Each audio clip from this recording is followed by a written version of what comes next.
حضور اقدس صلی اللہ علیہ وسلم کا ارشاد ہے کہ 3 آدمیوں کی دعا رد نہیں ہوتی. ایک روزے دار کی افطار کے وقت، دوسرے عادل بادشاہ کی دعا، تیسرے مظلوم کی جس کو حق تعالی شانو بادلوں سے اوپر اٹھا لیتے ہیں اور آسمان کے دروازے اس کے لیے کھول دیے جاتے ہیں اور ارشاد ہوتا ہے میں تیری ضرور مدد کروں گا گو کسی مصلحت سے کچھ دیر ہو جائے.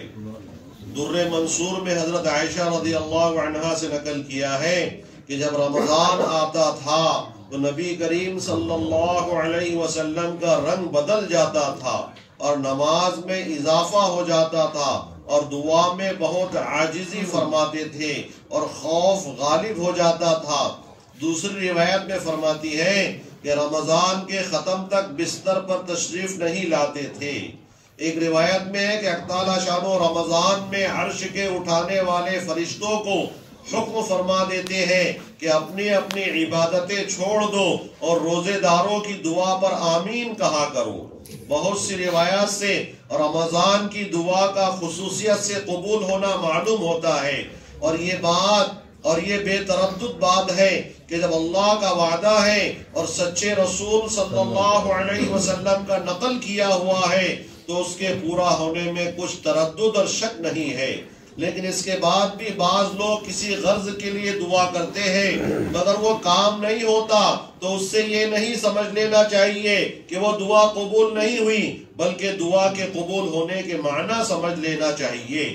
نبی کریم صلی اللہ علیہ وسلم کے ارشاد ہے کہ جب مسلمان دعا کرتا ہے بشرطیے کہ قطع رحمی رشتہ داری توڑنے کی دعا نہ ہو یا کسی گناہ کی دعا نہ کرے تو حق تعالی شانو یہاں سے 3 چیزوں میں سے ایک چیز ضرور ملتی ہے. یا خود وہی چیز ملتی ہے جس کی دعا کی، یا اس کے بدلے میں کوئی برائی مصیبت اس سے ہٹا دی جاتی ہے، یا آخرت میں اسی قدر ثواب اس کے حصے میں لگا دیا جاتا ہے.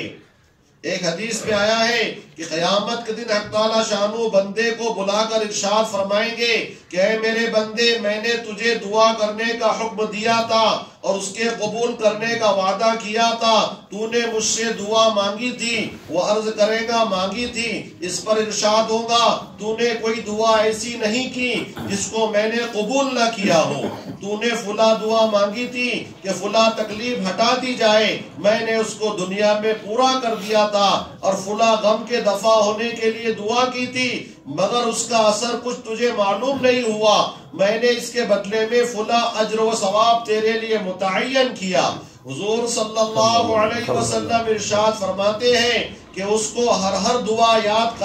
کراوے جائیں گی اور اس کا دنیا میں پورا ہونا یا آخرت میں اس کا بدلہ بتلایا جائے گا. اس اجر و ثواب کی کثرت کو دیکھ کر وہ بندہ اس کی تمنا کرے گا کہ کاش دنیا میں اس کی کوئی بھی دعا پوری نہ ہوئی ہوتی کہ یہاں اس قدر اجر ملتا ہے. غرض دعا نہایت ہی اہم چیز ہے، اس کی طرف سے غفلت بڑے نقصان اور خسارے کی بات ہے، اور ظاہر میں اگر دعا کے قبول ہونے کے آثار نہ دیکھے تو بددل نہ ہونا چاہیے، بلکہ اس کا بدلہ اللہ تعالی آخرت میں عطا فرما دیتے ہیں.